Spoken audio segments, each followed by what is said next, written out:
All right, we're going to get started with our post-race media availabilities from today's Fan Shield 500 here at Phoenix Raceway. We are joined by members of our race-winning team, which was the number 22, Shell Pennzoil Ford from Team Penske. We are joined by President of Penske Corp, Bud Denker, and Crew Chief Paul Wolfe. We will open it up to questions. Please raise your hand, and we will get a wireless microphone to you. We'll start in the back with Wolfgang. Wolfgang Munzer from Germany. Paul, congratulations. Just a question from yesterday's qualifying to the race. Did you make significant changes to the car? Well, the way qualifying is anymore, the impound qualifying, there's only so many adjustments you can really do, from your race setup to your qualifying setup. So we kind of did our normal changes that we would do at a short track. And, obviously we didn't qualify where we were hoping. But we knew we had a good car and race trim in both the practices on Friday. So, we have to learn still. We didn't do a mock qualifying run in practice, so it was kind of a first shot at it with Joey and just trying to understand and learn where he wants to be with the setups under our car for race trim. So something we got to be better at for sure. But the encouraging part was the car had a lot of speed and the track was capable of having multiple lanes, and we were able to move forward pretty quickly. We're going to go to Jeff and then Bob. Jeff Gluck from The Athletic. Paul, at the end, everybody was, well, not everybody, but most of the people were on different strategies of when they decided to use their last set of tires. Why did you decide to use your last set when you did? What was your thinking going into that? Well, it was a tough decision. Initially, I was going to stay out. It wasn't a lot of laps on the tires. But when Joey told me the balance of the car was tight, and I knew the Ford was better than us at that point, I knew staying out was not going to win us the race. And it seems like with this tire, the more cycles you put on it, your balance seems to get tighter for us and gets worse. So it's not necessarily, the amount of laps. Sometimes it's how many times you get them hot and then they cool back down. It just seemed like for us it would make our car worse. So ultimately, once I knew staying out wasn't going to win us the race, I told him to come on down and see what happens. We'll put our tires on, and he's so phenomenal today on the restarts and the positions he could gain. That was really key as well, being able to, because I think on that restart, Harvick pitted with us, but we were 4, 5, 6 cars ahead of Harvick, I think, when all the dust settled there once everything after the first lap or two. So that was really why we pitted. Like I said, this new tire combination for us here, I think put on a great race. Hats off to Goodyear. It not only had more grip and the fall off that the teams look for, but it was also durable. I don't think we saw any tire issues today, and we had seen some of that in the past. So I think that was great and helped towards putting on a great race. We're going to go to Bob, then to the back of the room, and then to Dustin. Bob Hockers, Fox Sports. Paul, I know you might be biased since you won today, but is this the package? Is this the right package for the championship race in November? It was very encouraging, the racing we saw today. I don't know if it's the right, but it was a step in the right direction for sure. Like I said, there's multiple things involved there. One was the lower downforce, which I think was obviously good. The tire was part of it, and then the PJ1 and how that was applied and used, made for multiple grooves, and like I said, the strategy. I mean, if you look back at the last few years here, I mean, it was a single file racing, and it was track position, and today I wasn't scared to come down pit road and put tires on it. And unfortunately, we had a couple issues on pit road, one with the jack and then one with the penalty, but we were able to recover from both of those with a good race car. So it says a lot about the racetrack and the racing, and it's definitely, you feel a lot better coming back here in November knowing that the fastest cars still kind of find their way to the front, and maybe the way things were the last couple of years, that wouldn't necessarily be the case. So I think it's good for November. We're actually going to skip to Dustin. Dustin Long, NBC Sports. Had a couple questions for you, Paul. Todd Gordon had talked about after one of the races when Ryan had the tire problems earlier on this West Coast swing. He's just like trying to understand, how Ryan runs and getting adjusted to a new driver. Obviously, you're having to do that. This tire was certainly something that wore a little bit more. How did you able to do that with Joey, and how have you been able to do that so far where maybe you haven't had some of the missteps, or maybe you have and they just haven't been as glaring? Yeah, I mean, it hasn't been a perfect year for us so far. Obviously, I was a bit embarrassed of how we ran at Fontana. We started the race well, but we finished 12th. And, when you have one of our team cars contending for a win, it just meant we missed it as a group, communication and trying to understand where we needed to be. So that was frustrating, and I knew coming back to Phoenix this weekend, we really needed to get back and run in the top 5 where we should be. But there's definitely a learning curve there.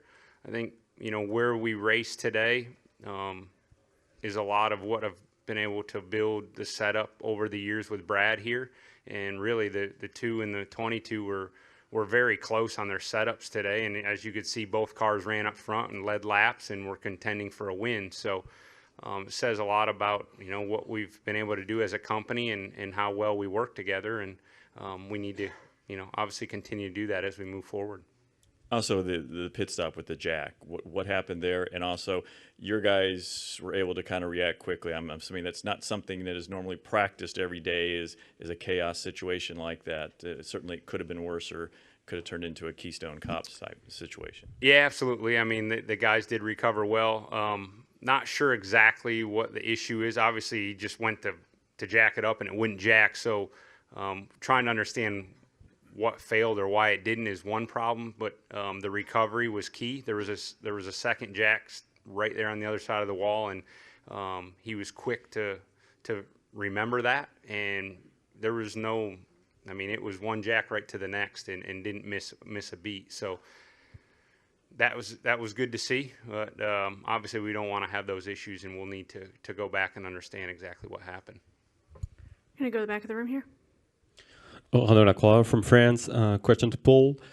You already talked about the downforce package, but Goodyear introduced a new tire compound today. And what did you think of it? What does it bring really to you in terms of handling and anything on the car and grip? Yeah, no, I think we saw, you could definitely tell the difference in grip and how the balance of the car would change. I think you would see speed out of the tire faster right away, where in the past with the old tire, sometimes it would take 10 laps to run your fastest lap, where with this tire having more grip, you would get speed right away. But you definitely had to manage the tire more. And like I said, as you would put cycles on the tires, it would change the balance of the car a good bit. So it made the need for new tires worth more. And as you saw, guys would pit for tires quite often where we would never see that in the past. It will be used also in Richmond, as I was told. Do you expect the same handling, the same grip from the tires in Richmond? Yeah, well, Richmond's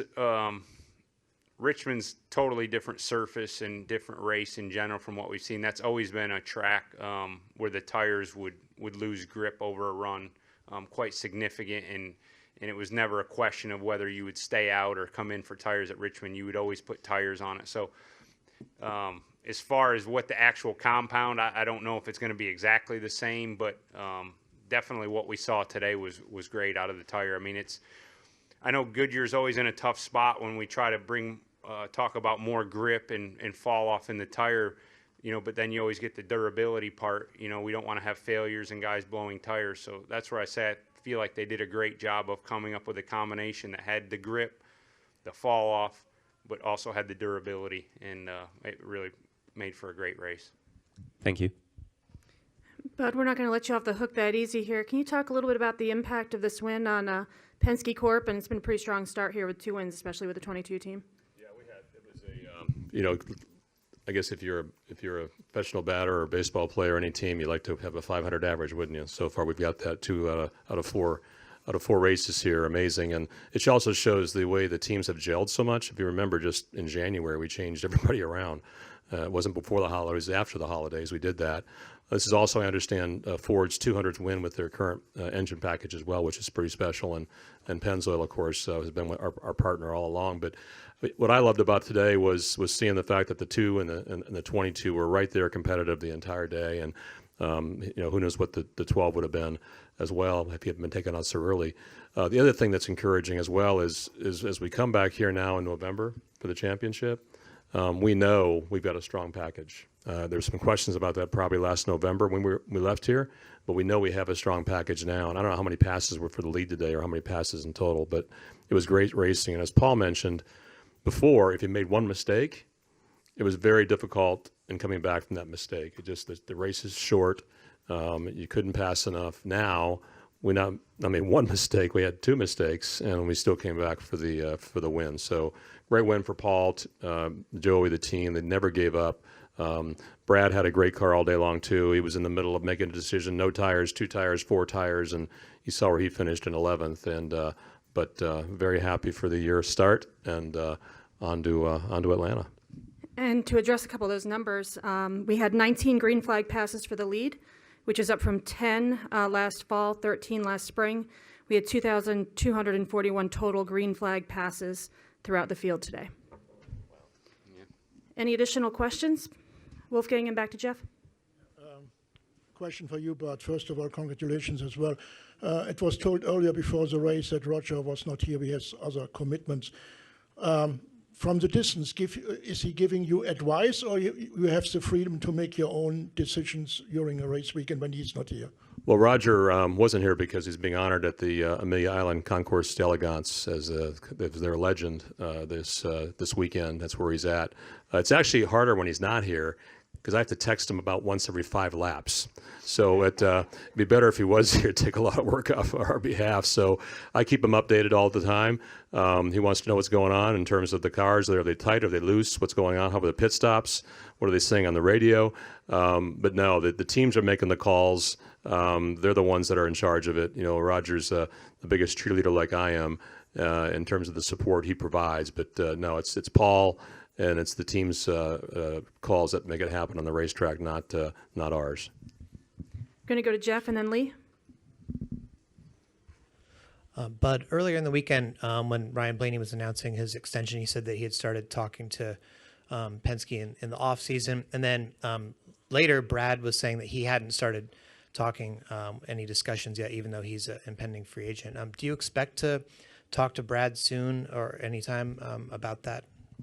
Yeah, it's one down, one to go, I guess, right? So we started talking to Ryan at the end of last year and the sequence that we had going through it. And so that one's down, that one's done. We're happy to have him here for a multi-year purpose. And now we'll begin the same discussions with Brad as well. He showed today what kind of competitor he is, what kind of champion he is in terms of how aggressively he competes and how fair he also competes. So we hope to have those conversations here very soon, and we'll move through that the next couple months.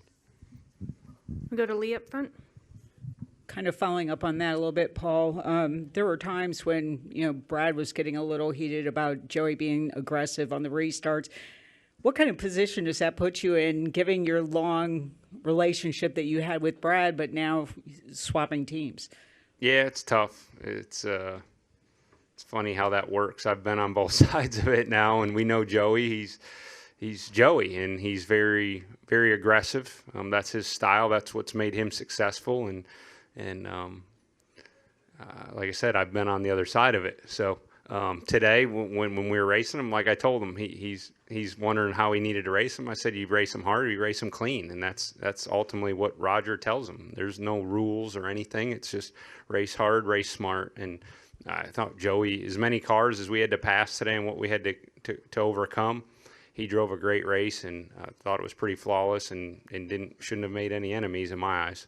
And in the closing laps, you told him to stay the course through turns 1 and 2. Was he just picking up time there on Harvick? Yeah, I mean, it's we have a lot of things to look at with the SMT now and try to understand where you're getting beat, where cars are better, and sometimes it's the spotter, he doesn't have that, but he's seeing what Harvick's doing, so he's trying to explain, hey, Harvick's running this line or that line, and but we have data to say, hey, the line you're running through 1 and 2 is as good or better than Harvick. So don't change to what he's doing.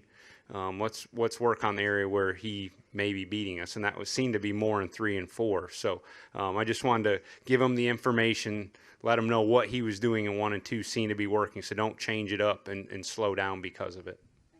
Do we have any final questions for Bud and Paul? All right, gentlemen, congratulations. Thanks for joining us today. Thank you. Thank you very much.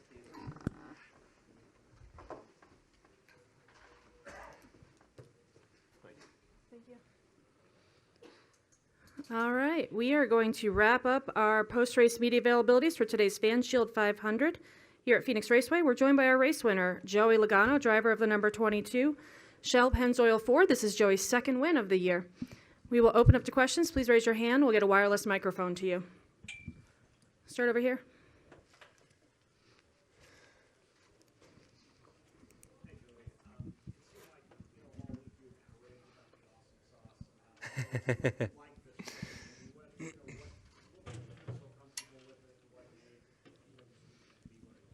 First off, I hope this term "awesome sauce" is really kicking in, like it's gonna work. Boy, just hats off to NASCAR for collaborating with the teams, the track, and ultimately putting on a way better race than what we saw here last year, which is a combination of a lot of things that made it a lot better. Obviously, the smaller spoilers allowed us to race. A softer tire had more fall off. And then with the awesome sauces up top, really put an extra, wrench into the race to where, we showed up here, saying, I don't really know what we're going to fight. I don't know what to do. And even before the race, I was like, well, I don't know how this top's going to work out, if it's going to wear off, what's going to happen on the long runs to the short runs and restarts. There's just so many unknowns, and those unknowns made it a great race. But even as the teams figured it out throughout the race, it still produced good racing, where cars were able to pass, were able to get close to other cars and do things, just a way better short track package than what we had last year. 550 stuff works good for, racetracks like we're going to next week. But, at a place like this, I think we saw the complete opposite. So this is working well. You're going to come to Bob and then go to Lee. Bob Hawkers, Fox Sports. He kind of answered my question, but did it work about the way you expected? I mean, when I saw you Friday night, you were like, I can pass. Mm-hmm. or was there any part of this that surprised you or was unexpected? Not a lot. When we were here last year, I felt like it was applied pretty light, whereas a lot thicker this time, stickier. So, I think that really made it come in. They did a good job keeping it pretty clean throughout the races. After the Xfinity race to today, they did a lot of work to try to clean it, which is key. That's kind of the biggest problem with this stuff is all the dust and little rubber marbles and everything that comes off our car that used to go all the way to the wall. Well, now it gets stuck to the racetrack because the stuff's so sticky. It's just like walking on the pit boxes, before the race. It rips your shoe off. Well, it's the same stuff on the racetrack, so it catches every little piece of dust there. So I felt like they did a good job last night or this morning whenever they did it, just scraping off all the garbage, for lack of better words, on the racetrack and being able to keep it clean to where, it came in pretty quick in the race. And, it was the dominant lane. At times, but it wasn't like the bottom was so bad that you couldn't do anything. It was just the right amount. You don't want to make it, the dominant lane to where you can't pass because everyone's stuck up top. You don't want that either. So it's kind of a combination of both. So I thought they nailed it for the distance from the bottom and all that. I thought it was really good. I'm going to go to Lee and then go over here to the right. LeeSpencerRacingBoys.com. As Bud Denker was in here earlier, said you're batting 500. I mean, is it pretty remarkable to you, despite changing teams? Here you sit, 2 wins out of 4 races this year. I mean, that's pretty stout. It's nice. It's early. A lot of things can happen, but I feel like Paul and I and the engineers have really have an open line of communication, which has been nice, to where, hey, if any of us feel like we're failing in the department, we're going to say it. And I'm good with that. They're not the most fun conversations, but we're gonna talk about it. Whether they think I'm, driving the car wrong or something I need in the car, it's open. And I think that's what's made us strong so far. And I think we kind of set that as a standard to start this relationship. Is that we need to be open and leave our feelings at the door. And it kind of seems like that's the way it's been, which is good. A lot of runway ahead of us still to be better. The races that we've won, today we were pretty quick. I'd say we were pretty quick in Vegas, but neither one were we a dominant race car. And I think that's the goal, is we want to go out there and dominate a race. We can get to the lead. We can do a lot of things today to be fast. We can recover from a few issues that we had throughout the race. But we weren't the dominating race car. And I don't think there really was one, but we were close enough to put ourselves in position like we did at Vegas and be able to make it happen there. Going to go over here to the right and then go to Wolfgang. This is Johnny Crane of the Lumberjack. You mentioned how you want to dominate a race. What's the significant strategic adjustment you have to make that dominant race possible? Well, you just got to have faster cars, right? And we're always looking to have faster race cars, and a lot of me too in qualifying, just missed it a little bit and qualified 13th, and which wasn't an ideal situation. So, in the beginning of the race, we passed quite a few cars. Was able to get some stage points, but we weren't able to get out front and just check out. When we got out front, I still had my hands full with the 4.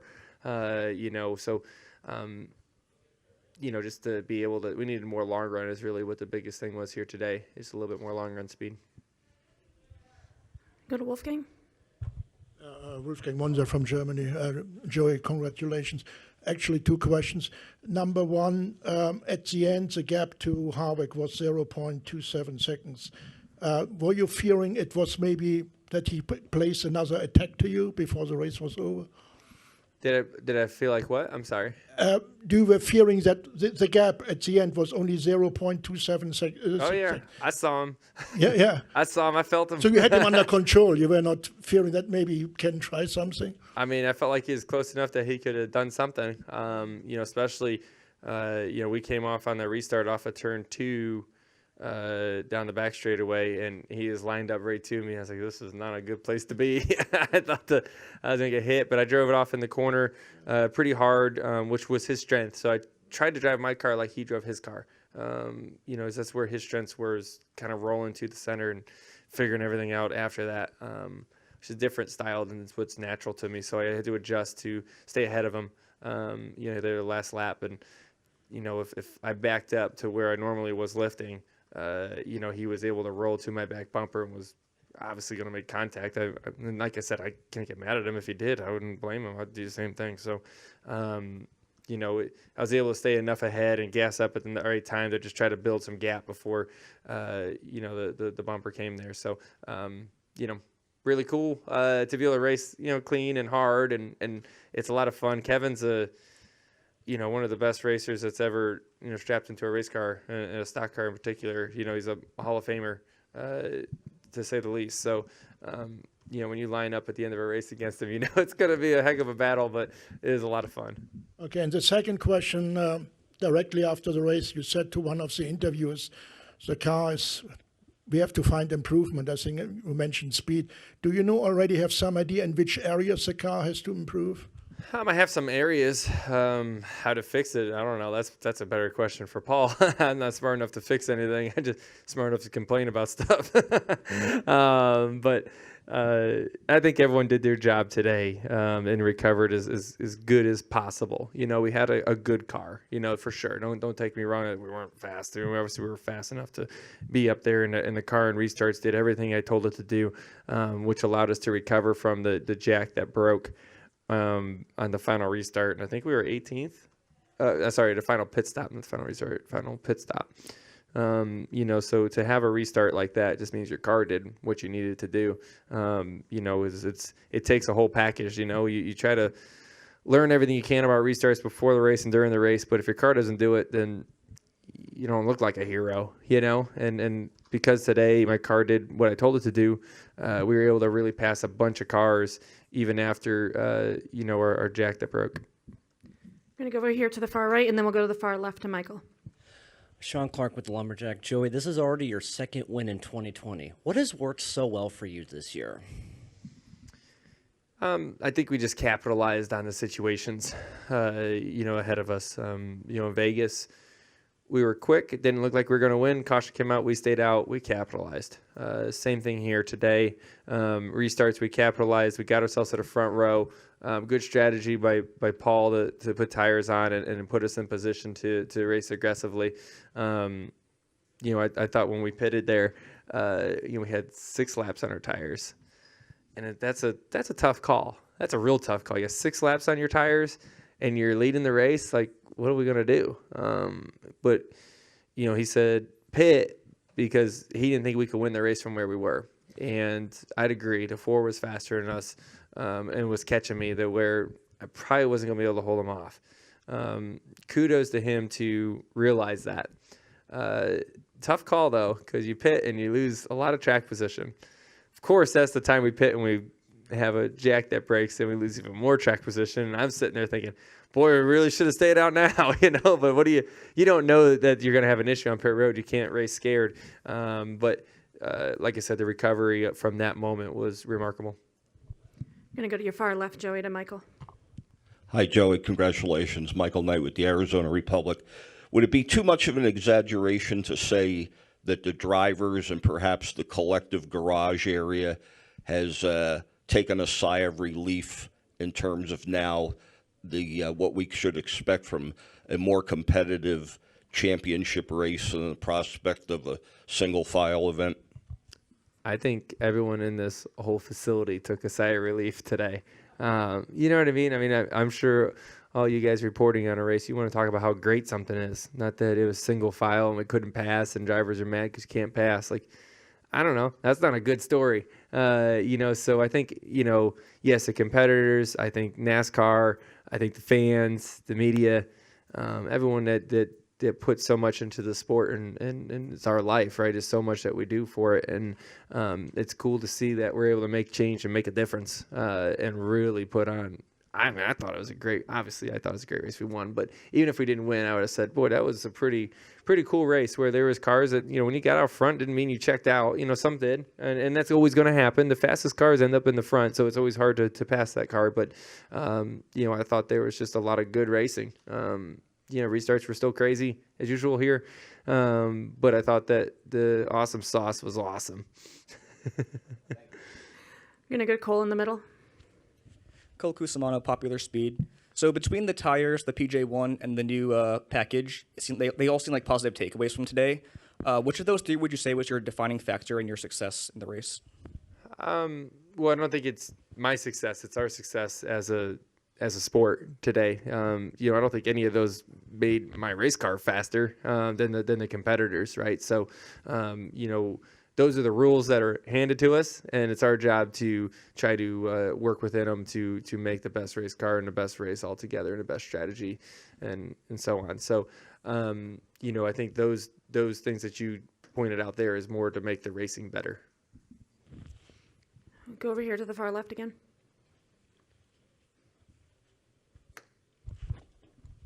John Harville, NM Motorsports Report. I was wondering, for the restarts, they were pretty dicey, and we saw a couple cautions right after them.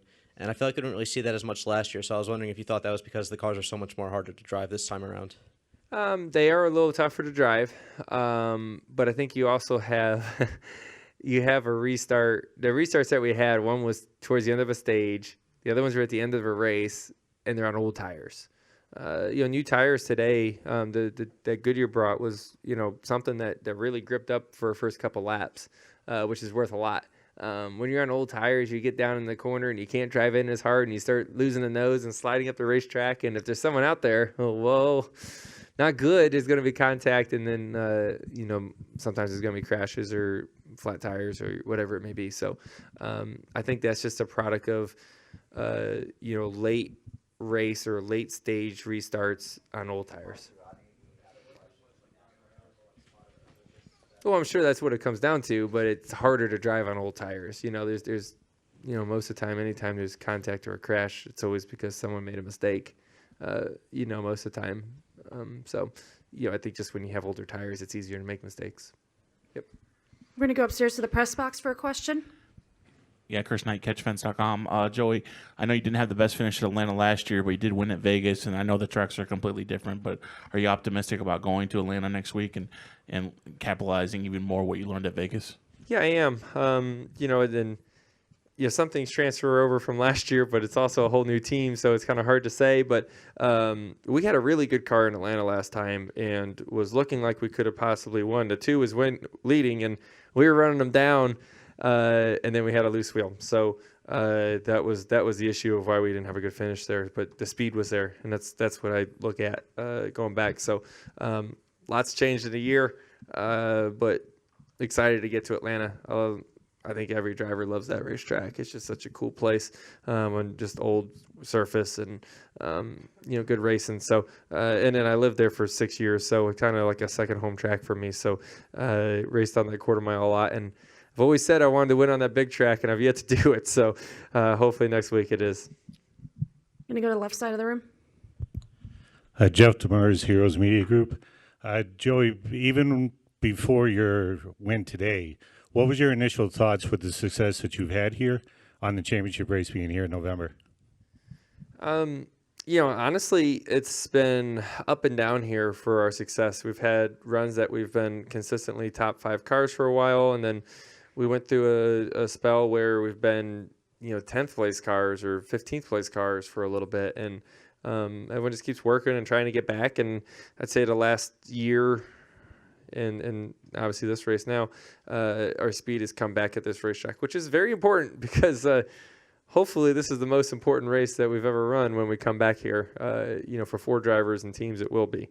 If not, it's just going to be another race. So you really want this to be the high pressure race for you. Do we have anything final for a race winner? All right, Joey, congratulations. Thanks for joining us today. All right, thank you.